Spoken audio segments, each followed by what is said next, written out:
In honor of today's cold open, I just thought that I would share with everybody that I do indeed have a blanket because it is very, very cold to open the show.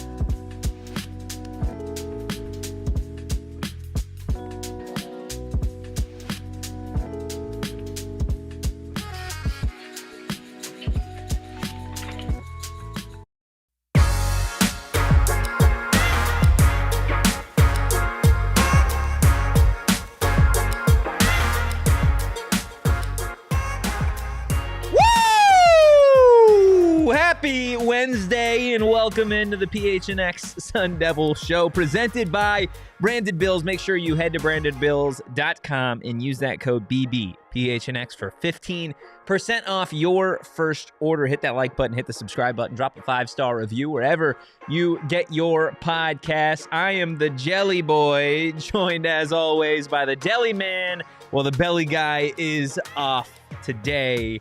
We've got a ton to get into, despite Arizona State still being in the middle of a bye week. The first batch of CFP rankings in that first bracket has dropped, so we'll get into that. We'll see if the Big 12 has more than one team kind of ahead of the game to potentially make that college football playoff. It'd be the first time that two Big 12 teams could potentially do it. Also, a sign of the schedule that Arizona State has played to this point in the season just being an absolute gauntlet. Plus, it's Shane's favorite time of year. That is right. It is Bobby Hurley season. We have got some college basketball to talk about on the back half of today's show. We're going to be taking a listen to what Bobby Hurley had to say post-game from Arizona State's win over Southern Utah. So buckle up, grab a snack, grab a drink, maybe a jar of jam, and get ready for one hell of a show. Deli Man, how we feeling? We haven't had this is weird. This type of show in a minute, man. What does this type of show mean? Ooh, it means I feel like anytime you and I go, it's a very, how do I put this? We toe the line of shenanigans and information. That's what we do. Information. Yeah, we do that. Infanigans. Infanigans is a bar somewhere. In the Midwest. In Iowa, yep. Yeah. Uh-huh. Infanigans. Have you tried the corn shot at Infanigans? No, the corn shot. Yeah. Is it just corn juice? Yeah, we don't know. We don't know. Yeah, There's I think that's liquor fair. in it. I think that's 100% fair. JJB says, "Wow, Deef on camera, huge." Yeah, I mean, I feel like we have to have the deli cam going at all times when we are in the middle of college basketball season. Wow, I completely forgot about that, Sharon. Sharon says one more year of the Bobby board. I completely forgot about the Bobby board's existence. That's how checked out of ASU men's hoops I have been leading up to this point. Yeah, that's how checked out you were. Yes. We're checked back in. So we'll talk hoops. We'll talk Arizona State basketball a little bit later on. I'm the football guy, okay? The belly guy, he is normally the basketball man, and he is not here with us today. I have a feeling that today's show is going to be full of giggles. He's the pro basketball guy. He is. I'm anti-basketball. No, like professional basketball. Oh, I'm okay, the college basketball guy. Yeah. Pro basketball, anti-basketball. I'm pro. JJ, we'll get the Bobby board. We'll get it. Yeah, we will need the Bobby board just for you, JJ. Your boy, the modem. I mean, a lot of service last night. A lot of service. You're right. We got to move on. College football. Let's go ahead, take a look, if you guys missed it, as to what the first set of CFP rankings look like as it relates to that first top 25 teams that are probably relevant to the Big 12 and Arizona State's fan base, specifically starting with some of those former Pac-12 schools. I always think it's interesting to see them in there. Washington coming in at number 23, and maybe the last year of Jed Fish before he bounces to a new shiny job.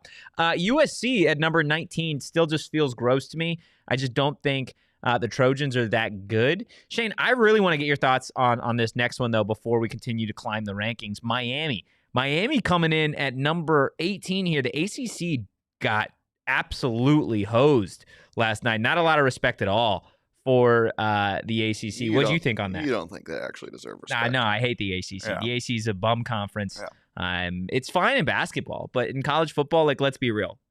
They don't belong, especially in a year where Clemson's not very good. Like, it's just mid to me. Like, Carson Beck, all the things, Look, man, the Miami's 6-2 in the ACC. Like, I don't think they deserve to be anywhere near that. Like in right now, we'll see where they go. That Notre Dame win is keeping them alive for sure. Look, man, there's just not a lot to be like. If the loss came earlier in the year, like let's say they lose to Louisville in week 3, maybe it's a little bit different. But they're one of their last 3 games. Yeah. Like, that doesn't really do anything for me right now. At SMU is a little tougher place, but at home against Louisville is killing you. And then you get the Stanford game where they dominated, but a lot of people can do that. So, I don't know. It just doesn't – they're 7th in the ACC right now. That's not a team that deserves to be anywhere near the top 12. No, absolutely not. I mean, honestly, 7th in the ACC is not realistically good enough to be in the top 25. Mm-hmm. Like, let's be honest. The 7th place team in the Big 12 is who? Is it TCU right now? Right? Like, you're telling me TCU belongs in this top 25? And I get TCU and Miami different set of wins this year, but still, if you've fallen that far from grace to this point in the season, then I don't think you should be in the rankings at all. I do think that Miami spot did surprise some people. Well, you know what's funny? Guess you know where they are in the AP top 25? Miami? Are they 12? 18. Are they 18? Wow, I thought they were way higher for some reason. Also, the biggest surprise, I think, for me here was Virginia. Virginia at 14. Maybe it's just because I haven't watched a lot of Virginia football to this point in the year, but I didn't expect to see them at number 14, Louisville at 15. Both those teams really, really sniffing the back half of that top 12 potentially to try and make the CFP. And then at number 13, this is where we get our first representative from the Big 12. And of course, it is Kyle Whittingham's Utah Utes. I think we can firmly put to bed that the Whittingham era is over and that Utah, they've fallen from grace. Yeah. Like, it was a down year in the final year of an 87-year-old quarterback.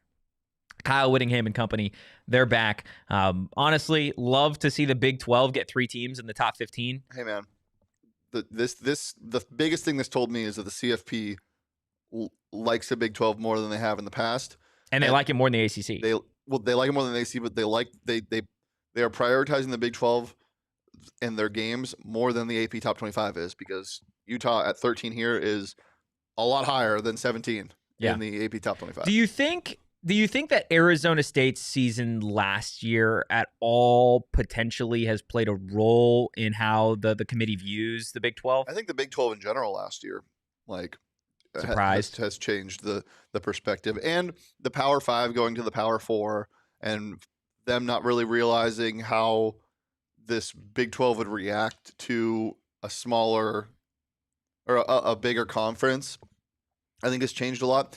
But also, like, it's the games like Oregon, where Oregon goes into Penn State and wins in overtime, that now mean really nothing. Yeah. It's kind of showing how small that gap is now from what they thought was the elite of the top of the Big 10 to the top of the Big 12. Yeah, I think that's 100% fair. And BC says, imagine if they beat Texas like they should have, obviously, in 2024. We know that game was, literally a play away from Arizona State taking down the top team in the SEC from a year ago. And I think you bring up a phenomenal point, Shane, that, like, this year specifically, but I think it's probably been the last 3 or 4 years where you go into the college football season and it's not like you look around and it is Nick Saban's Alabama, right? Where you go around and it's Ed Orgeron's LSU Tigers.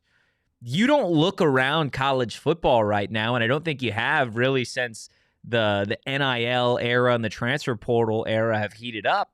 You don't look around and say, well, let's just go ahead and crown this team national champions. I think there are tiers, right? There are levels to this, which there always has been. But to your point, Shane, I think the levels have blurred a little bit, and you can get to a certain point in the season where a team that is maybe on the back end of a tier 1 is realistically maybe a top team in like a tier 3 at this point in college football. I think you look at the rankings right now, or the teams right now, the upper echelon of college football, and realistically, how many teams can you point to and say, well, that team looks pretty unbeatable right now? I think there is maybe 2 teams in college football. You think there's 3? I think it's the top 3 because I think that was the only time where I was waiting to see what the CFP was going to do. I didn't really care about who they got in at 25. Iowa kind of shocked me a little bit, but I also get it. At the top 3, that's where I was like, okay, what are they going to do with these 3 teams? Because they all kind of feel like they're playing on the same level. Yeah. Ohio State, obviously, like, it's Ohio State. I feel like they're getting a little bit of a boost because they of who they are right now. I don't think they've looked as dominant as A&M and as dominant as Indiana thus far, but I like what they did there. I think A&M, you can, because I'm assuming the two unbeatable teams you were talking about were both those 2 teams. Yeah, from the Big Ten. It was A&M and Indiana were the 2 teams. Oh, you weren't even talking about Ohio I wasn't State. even going to talk about Ohio State. I wasn't going to talk about them. I think they're, again, in terms of the top of college football, they're there. Unbeatable, I'm not putting them there quite yet, just based off the fact that, again, their wins haven't necessarily trended in the direction that I think that you would point to an unbeatable team in college football and say, you know what, like that team for me is a surefire team that's going to go out there and win the national championship. Aside from week 1, no team has come within 18 points of beating them. But again, who have they played in terms of upper? And I get you can only play the teams on your schedule. So I hate that argument as I'm making it.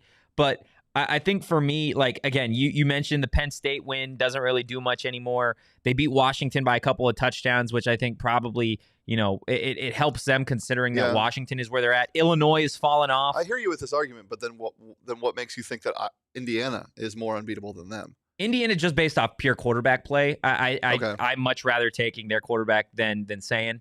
At least just based off what I've seen. And in all honesty, like, I know Ryan Day has won a national championship. I get that. So you can't really say the big game stuff anymore. But like, for me, the way that Curt Cignetti has brought this program back to life, the stuff that they had to go through over the last however many years, and then you get to the CFP last year, and you have to go on the road and take on Notre Dame. Like, that team has been battle-tested. That program, I think, has been battle-tested. For me, Ohio State's first test isn't going to come until, the end of the regular season? Like, the Big Ten championship, when they play Indiana, that's going to be their first test of the year. Like, Texas, sure. Texas doesn't, like... Texas looks pretty damn good now. Yeah, now. But at the start, I think that's maybe a different game if Texas plays Ohio State now. I'm not saying that Texas wins, but I think it looks differently, right? Arch and that offense maybe look a little bit better. Yeah. We know what that defense is. And even then, when Texas was starting the season kind of shaky, it was only a 14-7 game, right? So I think for me, if I'm doing the rankings, Indiana's 1 and Ohio State's 2 and then A&M's 3. But I get why Ohio State is where they're at. So this is a big week too, man, with A&M. They got Missouri, and I know they're in the SEC, but if you look at their schedule and who they've beaten in the SEC so far, after that win against Notre Dame, where we all know how that game ended, they beat an Auburn team who have since moved on from their coach 16-10. They beat a Florida team who is not very good. They barely beat Arkansas. Also moved on from their coach. Yeah, they barely beat Arkansas. Also moved on from their coach. Did they already fire him? Arkansas, I believe, is already fired. Yeah, they fired Pittman at the start of the year. Oh, yeah, but they've been a different team. They've competed in a lot of games. Anyway, even though they're 2-5, damn, they're 2-5. They're bad. John Gruden's Arkansas Razorbacks. Then at LSU, they've played all of these teams. Yes, in consecutive weeks. Oh my goodness! And so now they have Missouri at Missouri, who, say what you want about them, that is not an easy place to play. No, absolutely not. Absolutely not. That is certainly going to be one hell of a game. And then, Parker, you know where they finish? Say that one more time. You know who they finish with? A&M. Yeah. Texas? At Texas. I like A&M. I like A&M, man. I mean, they're going to need that win to get into the college football playoff. They are. They absolutely are. Wes Beasy says this is when football gets really fun. Absolutely. When you get these CFP rankings, and these are the rankings that obviously really, really matter. I'm so glad that we can stop talking about the AP Top 25 now. It's so much. It's so damn awesome to be at this point in the year when, every game matters. And obviously every game matters at at every single turn in the season to get to this point.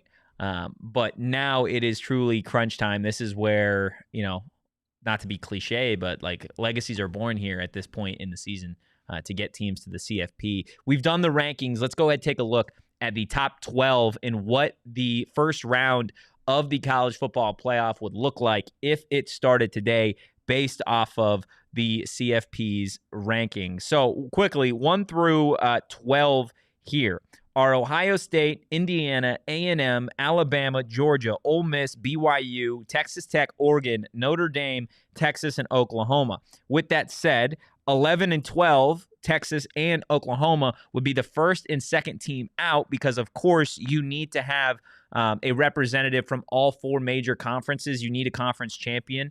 You get an automatic bid. The ACC doesn't have a team in the top 12, but Virginia, based off of the rankings, if they were to win the ACC, they would get in. They have them slotted in as it stands right now as the conference champ. And then, of course, you have a group of 5 school. You have Memphis currently in there right now. They're unranked. So the first round of CFP games would be Memphis at Georgia, which we'll talk about in a second, but gross. Oregon at Texas Tech, Virginia at Ole Miss, Notre Dame at BYU, with Bama, Ohio State, A&M, and Indiana getting those first round buys. Shane, from 4 to 1, how do we like these games?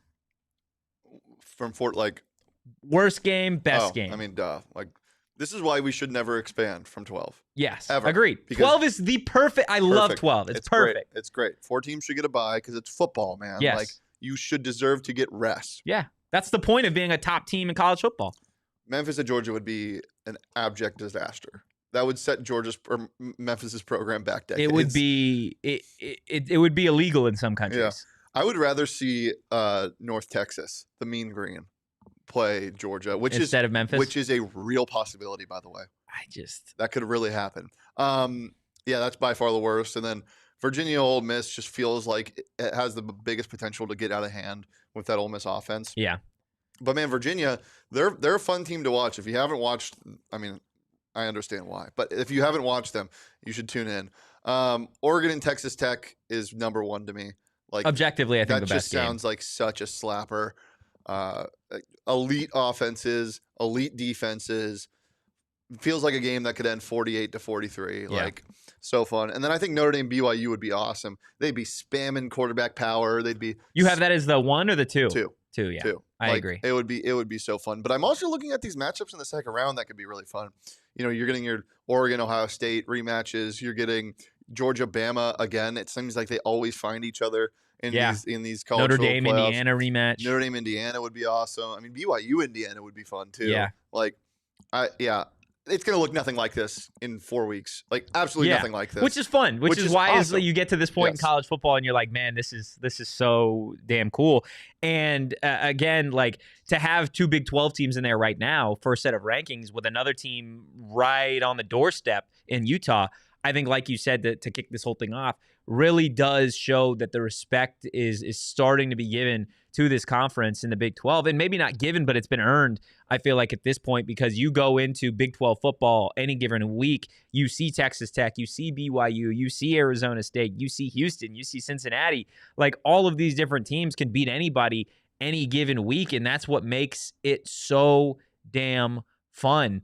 And it will look different. It absolutely will, because like B says, they're not ready for Sunday Sims, man. They're not ready for Sunday Sims to sneak his way into the college football playoff and host a game at Mountain America Stadium. They're not ready for it.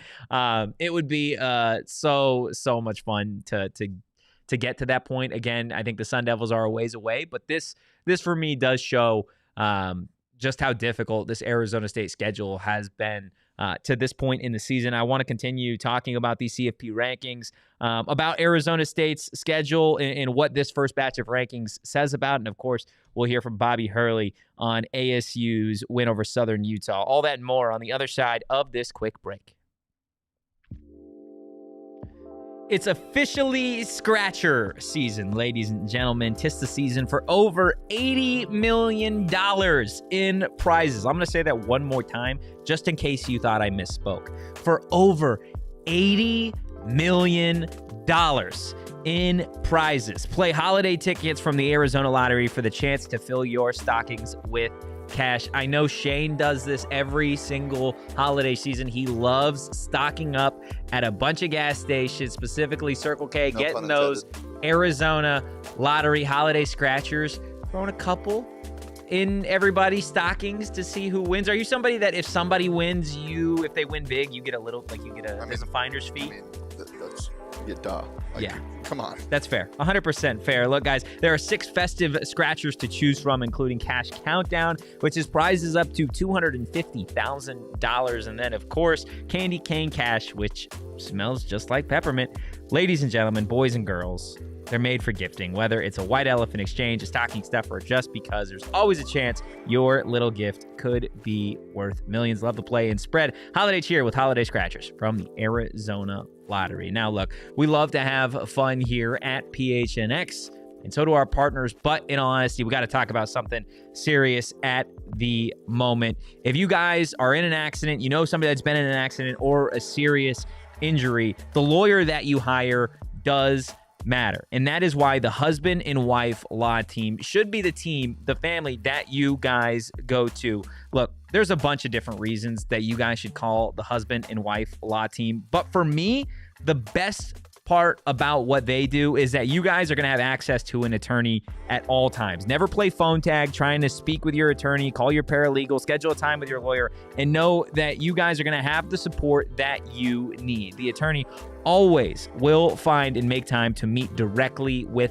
their client, which is sometimes a tough thing to do in today's day and age. So again, the husband and wife law team, that is the law team for you. If you've had a serious injury, call the husband and wife law team first at 602-783-8841 or visit their website at husbandandwifelawteam.com. What's the date? Today is November 5th. Yep, 2025. 2025. And we've got William talking about ASU winning at A&M to be a top 10 team. Yeah, man. Yeah, why not? I also want to let you know that it is November 5th, and on November 7th, we have got PHNX taking over Mullet Arena. ASU hockey. Join Leah Merrill in the PHNX. Tickets. Well, 3 tickets Only left. 3 tickets left. Wee woo. 3 tickets remaining. You guys can join Leah and the PHNX hockey crew as ASU hockey takes on the Colorado College Tigers on Friday, November 7th. The entire package includes pregame meetup at University Sports Bar on Mill with food and drink included. You're going to get a game ticket. And then, of course, the vibes. The vibes are always through the roof when we are talking Arizona State hockey and PHNX hockey. It is going to be an absolute banger. Make sure you head to gophnx.com/events to learn more. Now, hit that like button. Hit that subscribe button and drop a 5-star review wherever you get your podcasts. Getting back to the Big 12 and those CFP rankings again, just taking a look at Arizona State's schedule, who they played to this point in the year, in the teams that find themselves in the first batch of CFP rankings. We know the Sun Devils have played Texas Tech. They beat Texas Tech, the number 8 team. In this, first batch of rankings. You have Utah coming in at number 13, which we know Arizona State had to play with Jeff Sims on the road. We trust me, we all remember what happened in that game. And then, ironically enough, you don't see any other teams that Arizona State has played to this point, but they're teams that they've played. Specifically, you go back to that Mississippi State game that Arizona State lost at the start of the year. Now, Mississippi State, I get there's going to be people in the comments that say, Mississippi State hasn't beaten a number of teams. They haven't, won a game in the SEC in how long. Go look at the way that Mississippi State has played some of the teams that find themselves in this batch of rankings. The Texas game, for example, the Tennessee game. Some of the teams that Mississippi State have played or has played to this point of the year continue to show what that program is about. And regardless of win or loss, given the way that team has played, I feel like it doesn't hurt Arizona State's strength of schedule. I know it does in theory and, mathematically, whatever. But if you watch Mississippi State, which I unfortunately have done way too often this year based off of the fact that ASU lost that second game of the year to them, I think it tells you everything you need to know about that. We'll see. Like Shane said, I think you're going to get a number of different variations of this over the next 4 weeks. Does Arizona State find themselves in it? I think the answer is yes. I think if ASU wins out, then I think they will be a top 25 team. Now, you obviously aren't going to climb the rankings enough to just get an at-large bid if you're Arizona State to this point in the year. The best you could do in the regular season is, of course, 9-3. You'd have to beat West Virginia, Colorado, and Arizona, which I think the wide expectation is that the Sun Devils will indeed do so. But, again, that won't push you to the top 12. It will need to be a Big 12 championship victory if you are going to see that Sparky logo back in the CFP here in 2025. But what I will say is, as long as you have Kenny Dillingham at the helm, and Shane, you could speak to this, I feel like every single year, that is your expectation. That is, if not an expectation, it is you need to be at this time of the year in the conversation of like every Tuesday night after November, after the first Tuesday of November, you should be hoping that Arizona State is in that ranking somewhere. Yeah, expecting. Somewhere. I think expecting. Yes, I think expecting. Yes, you should be expecting that. Not expecting to be in the CFP every single year, because I think that we're still a couple years away from probably having that as an expectation. But I think, like you said, Shane, I think you put it pretty perfect there, is like when you get to this point in the year and those first CFP rankings come out, and for the next 4 weeks, you should be glued to your TV every single time that those come out, because you should expect to see that pitchfork logo or the Sparky logo somewhere inside there. Even if you're not expecting that, you should be glued to your TV. Totri and I were talking before the show. It's like one of my favorite. It's a great selection. It's one of my favorite programs that ESPN does. It's like one of the only good things that they're doing right now. It's such good television. That panel's awesome, and you just love to hear, because like Reese Davis and the panel genuinely don't have the rankings. The production team gets it before them, and so they're reacting live to it. It's awesome. And Reese Davis is also just the GOAT. He's the GOAT. I mean, he's one of the GOATs. I think the Deli Man is definitely in the GOAT conversation. Just two GOATs, Reese Davis and the Deli Man. Yeah. Are you listed as Shane Dieffenbach, or are you listed as the Deli Man? I'm not the one doing that, so. Yeah, I guess that's 100% fair. Hit the like button. Hit the subscribe button. Drop 5-star review wherever you get your podcast. So the question that I've got for you, Shane, and chat, we can go ahead and throw this in here as a poll, is does the Big 12 get more than one team? If it started today, the answer to that question would be yes.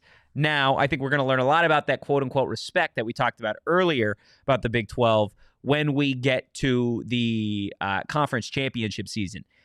And when and if you have a team like Texas Tech and BYU playing in the championship, let's do a little dance here. Let's say that BYU beats Tech. Okay, this go around this weekend. Tech obviously falls out of the top 12. I think. I don't think the Big 12 respects them enough to keep them within the top 12. Or excuse me, I don't think the CFP respects them enough to keep them in the top 12 after a loss to BYU. Then let's go down a little bit, a couple weeks. Both those teams went out after that loss. They find themselves in the Big 12 championship. Let's say Texas Tech beats BYU.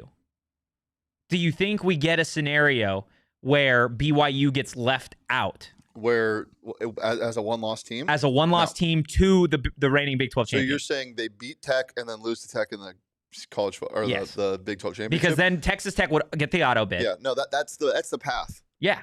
So that's is that the only path we see?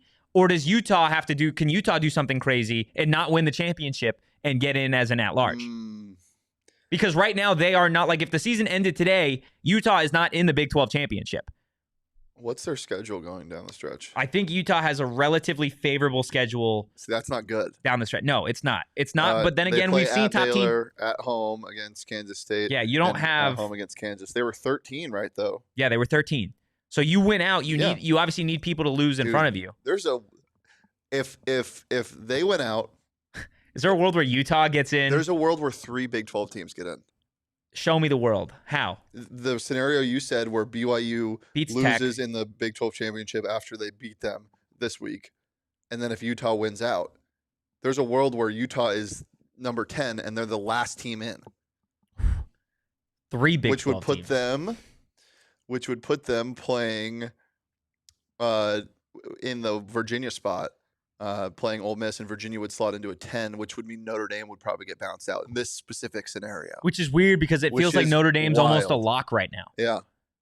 And there were some people in the chat that hated that Notre Dame's the way that they get advantages. People call them advantages. I think Notre Dame, I think it's honestly a relatively fair system, given Notre Dame's like the fact that they're not in a conference, right? So they can't ever get an auto bid by this set of rules. They also, they can never get the automatic qualifier for making or for winning a conference. So like they always are going to have an uphill battle, I feel like, to get in as an independent.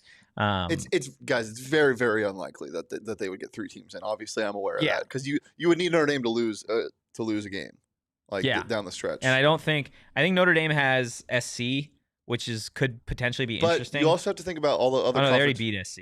You also have to think about all the other conference championships. You have to think about the Big Ten championship. Like, is Oregon even going to get a shot to the Big Ten championship? Probably not. But Oregon's schedule down the way is relatively favorable. Oregon might be one of the scariest 9 seeds. I don't know, man. I'm not scared of Dante Moore. I'm scared of Dan Lanning. So Oregon has USC and Washington to end the year. They should win both those games. there's your way that happens though. So if Utah wins out, BYU beats Tech and then loses to them in the Big 12 championship, and Oregon drops one of those games to USC or Washington, ranked teams now. By the way, I think. Oh well, then the Tech and Oklahoma or the Texas and Oklahoma thing. There's a lot going on. There is a lot going on in this conversation. Why does everybody hate Notre Dame? I'm curious. Like, and I get why you dislike the school. I want to know why you dislike the whole join a conference thing. Like, I want to know why that's because I've never understood because they get an advantage from not being in a conference. What's the advantage? That they took care of business in the first couple weeks of the season. They didn't though. They started 0-2. Their 2 losses are to A&M and Miami. They started 0-2, and they had like the uphill battle that they had to get to this point is pretty ridiculous to find themselves now like in the top 10. Like they had to work. Marcus Freeman had to work his ass off to get to this point. Like the downside of not being in a conference again is you don't get the auto bid. Like you can't. There isn't non-con's over. Our games don't matter. We can go to our conference schedule and just win out. Here's the lame thing is that they were still ranked after being 0-2, and the only ranked team they've beat since then is USC. Yeah. And that's all they have to do, which is lame. That's very lame. But that's not even like a Notre Dame thing. That's just like, that's how the committee views them. Yeah. Like, if you go back to the losses, like the A&M game was relatively close. Was it not? Was that not a really close game? Yeah, that came down to like a 4th. Yeah. And they lost to Miami on a field goal. Yeah. So like, they're good losses in theory. But ASU, I think it's harder for them to ASU doesn't get that nod ever. Like these teams don't get those good loss nods. If ASU loses the first 2 games of the season, it's over. I don't think it's over. We'll find out next year. They play. Don't they play A&M next year? Yeah. So like, that'll be your test, right? Is to see how long that respect like holds there for. Look, I get it. I understand why they're where they are right now. I just want to know why people want them to join a conference. Like they think because they're the only outlier of the upper echelon teams, and that's a little ridiculous. They're an independent, but they also have the funding to do that. Yeah, right.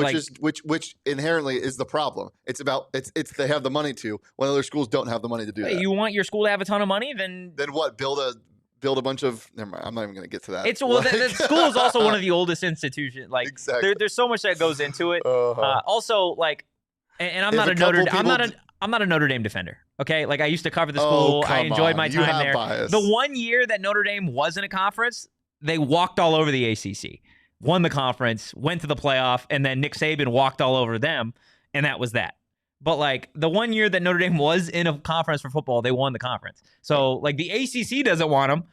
Like, the only reason that the ACC presidents would want Notre Dame in that conference in any other sport, or just football, they have them in every other sport, is just money.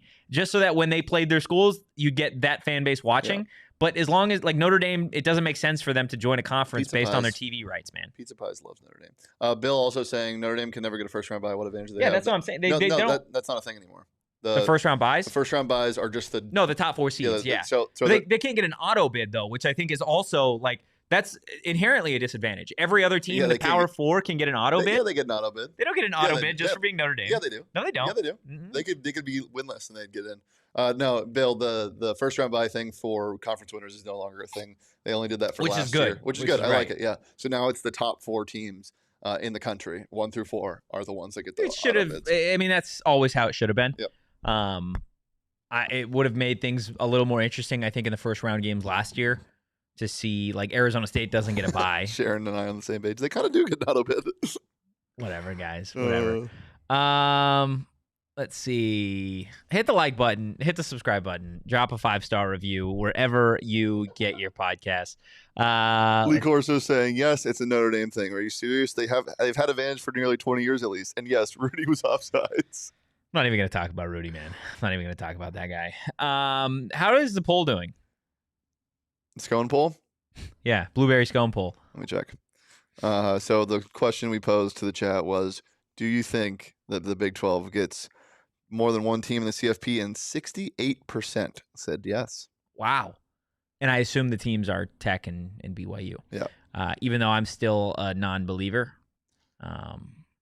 You're non-BYU I'm not a believer. BYU believer? No, I'm not. I don't believe in the Cougs of BYU. I just don't.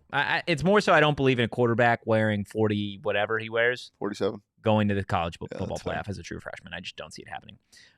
But I could be wrong. And if I'm wrong, then I will. I don't know. I don't know what I'll do. We'll see. But I think it is nearly time to do Shane's favorite thing, and that is talk about Bobby Hurley basketball. Highly encourage everybody to stick around and talk ASU hoops, because despite what you may believe, your preconceived notions of Bobby Hurley ball, it's a new year, new team, and as I tweeted last night, might be fun. We're going to talk about it, though, and hear from Bobby Hurley on the other side of this next break. Look, I love all of our PHNX partners because they help us save money. They also go the extra mile in their own communities, and that's why I want to tell you guys about Crown Royal. On November 16th, the Crown Royal Purple Bag Project will be at State Farm Stadium. They believe it's not what you have, it's what you give. So when it came to honoring the bravest among us, American military heroes, they wanted to do more than simply raise a glass. They wanted to give them something meaningful to thank them for all they've given us. Love that, going above and beyond in the community. Consumers in attendance gonna get a chance to pack their very own Crown Royal purple bag with snacks and a handwritten card. And they're going to work with packages from home to send them to individuals that are serving across the entire world. How awesome is that? For more information and to learn more, visit crownroyal.com/purple bag project.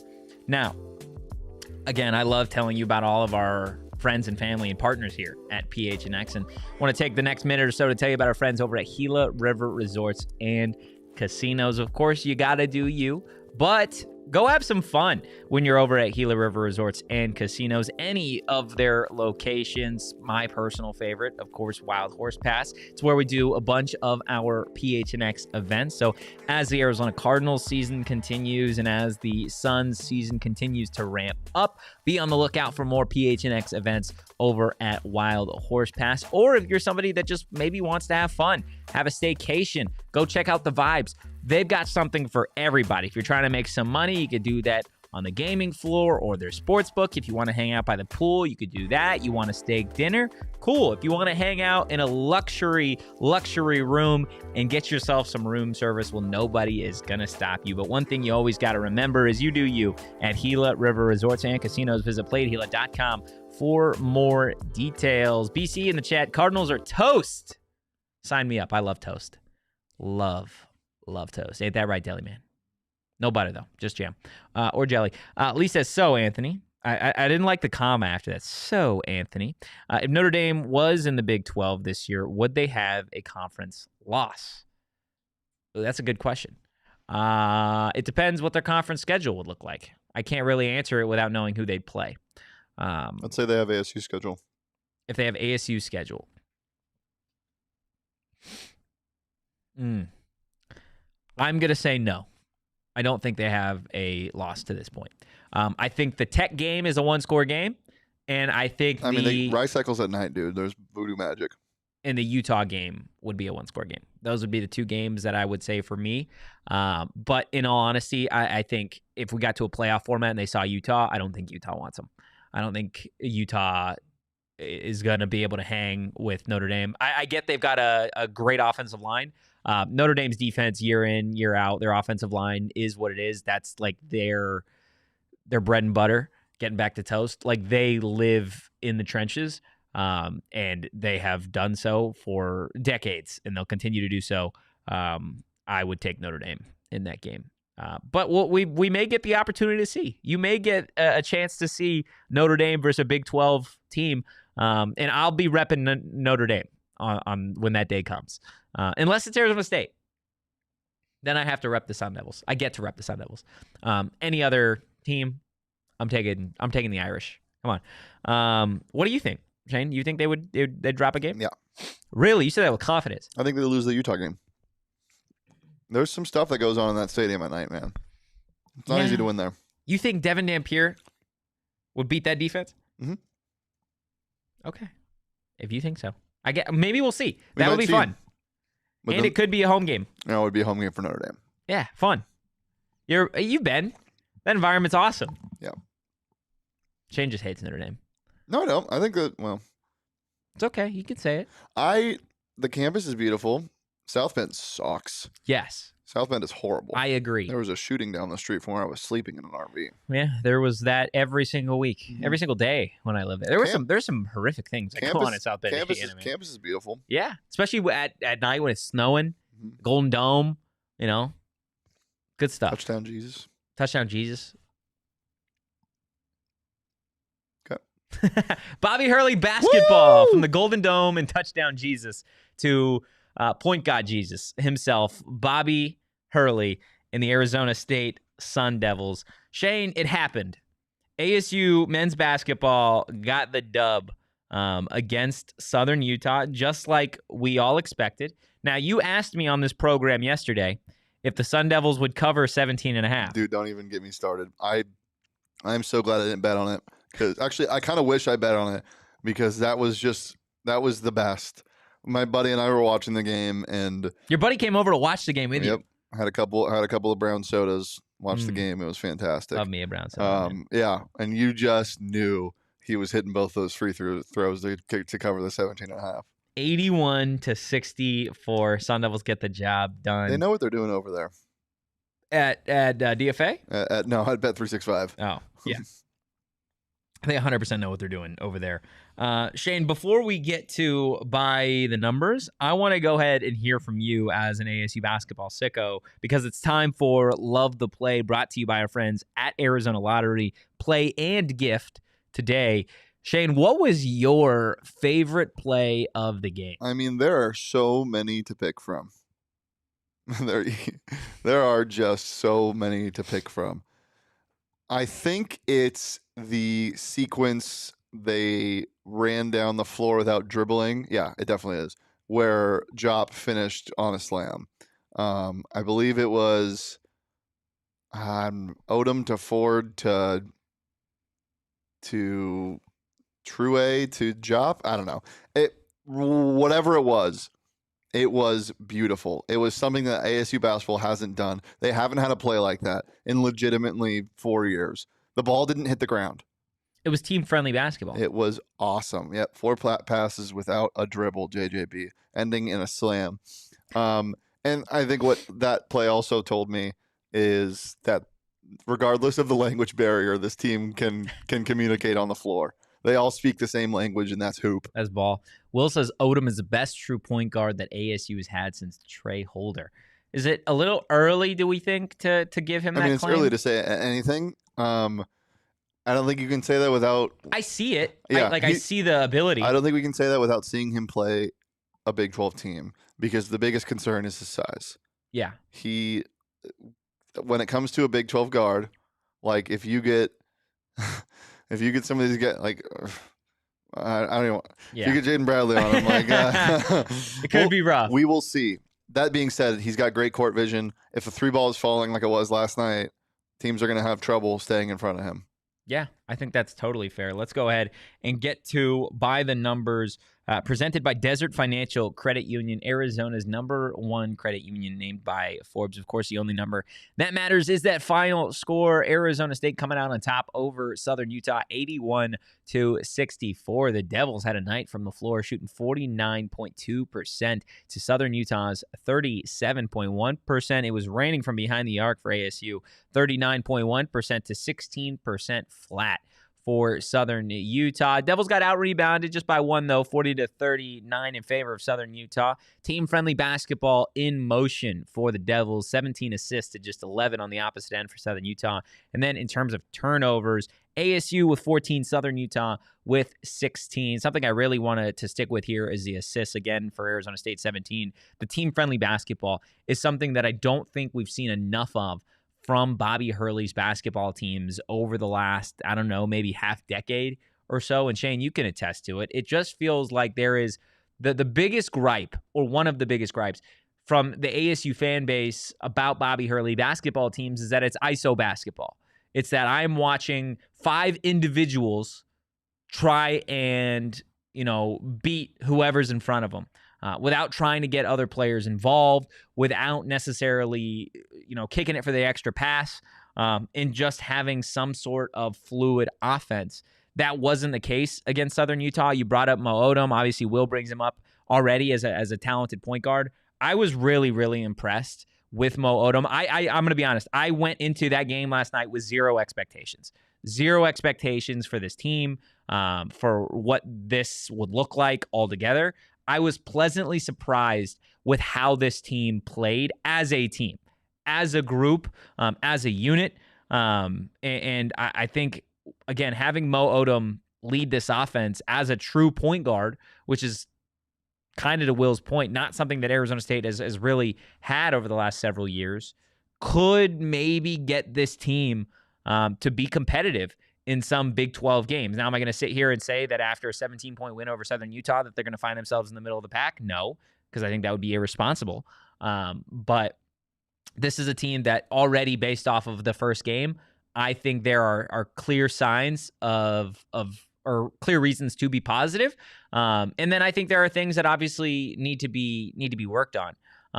Shane, would you say the #1 thing that concerns you about this team moving forward is the lack of physicality that they have, or that they showed, or an inability to maybe stop the offensive rebounds on the other end? I don't think it's physicality more than it is just pure size. Pure size?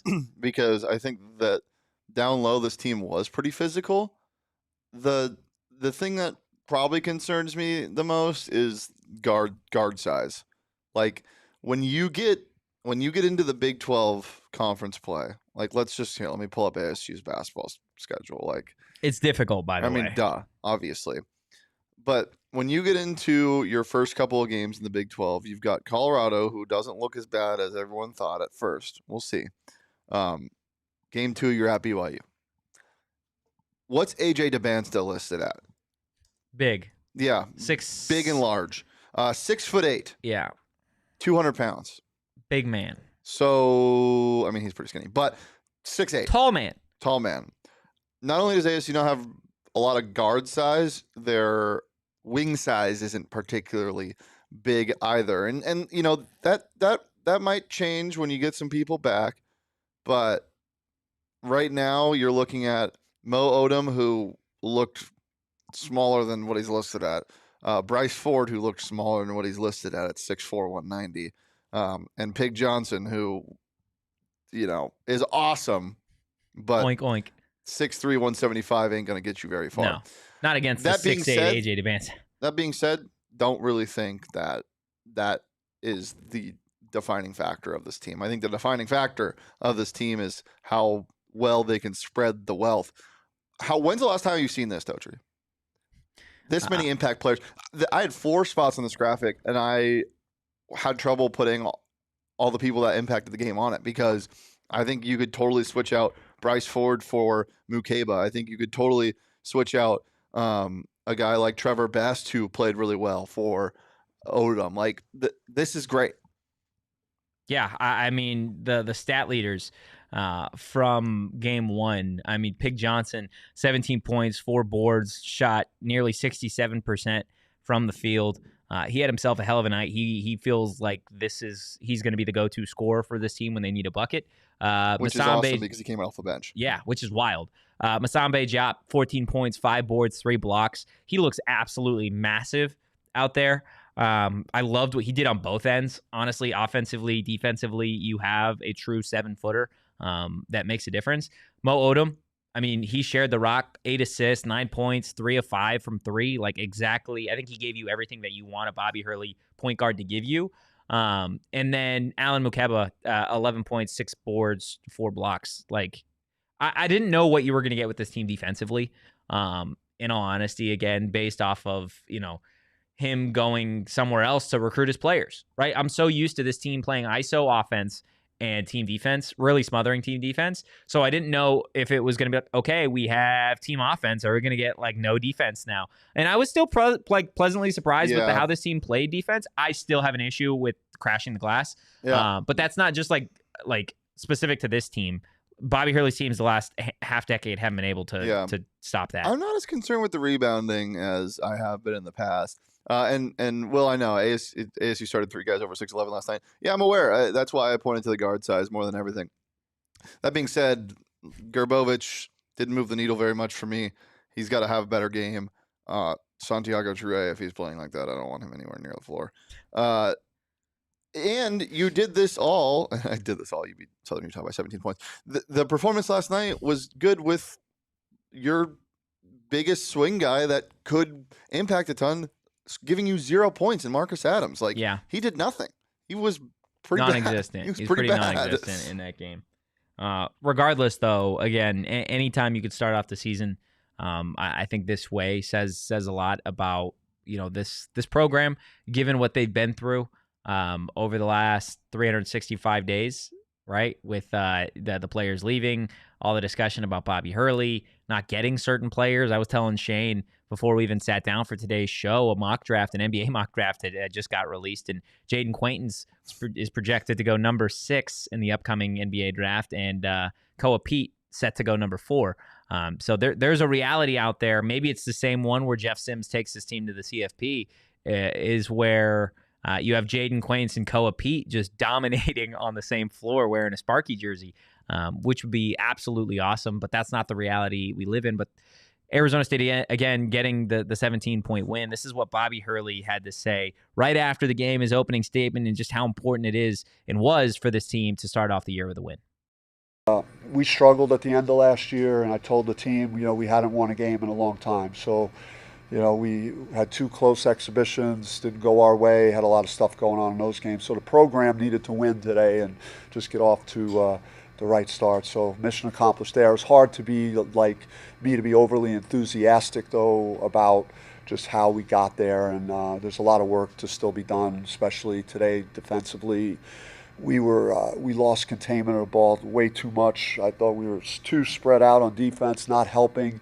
When a guy did drive the ball, they got into the paint way too much. They scored 40 points in the paint, so we, you know, can't really afford to do that as the water gets deeper, you know, over the next couple of weeks. And so we got, you know, we need this practice time, and good thing we have a few days till our next game. Well, I mean, I just think we all, want to be accountable, and we want to try and set a bar at a certain level. And if we don't attain it, yes, it's great to win, and I want them to feel happy that we won. But I also want to cautiously make them alert to the fact that the water is going to get deeper, and the mistakes that we made tonight, are not going to be acceptable in some of our games here in the near future.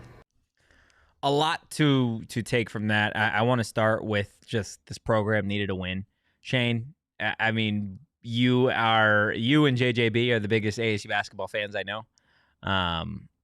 And it had been a while since his team had gotten a win, specifically at DFA. I think it was February, the last time that this team had won a game.